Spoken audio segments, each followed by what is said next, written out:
پېښور ته د افغانانو پر تګ بندیز ولګول شو.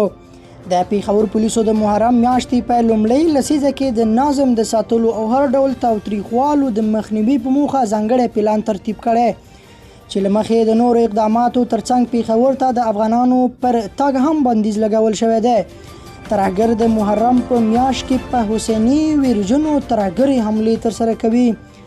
د پېښور د پولیسو ادارې د محرم میاشتې په لومړۍ لسیزه کې د امنیتي مسایلو او نظم ساتلو په دلیل په پېښور ښار کې د افغانانو پر تګ راتګ بندیز لګولی دی. په پاکستان کې د محرم الحرام میاشتې په لومړۍ لسیزه کې کلک امنیتي تدابیر نیول کیږي ترڅو د هر ډول ترهګرو حملو مخه ونیول شي.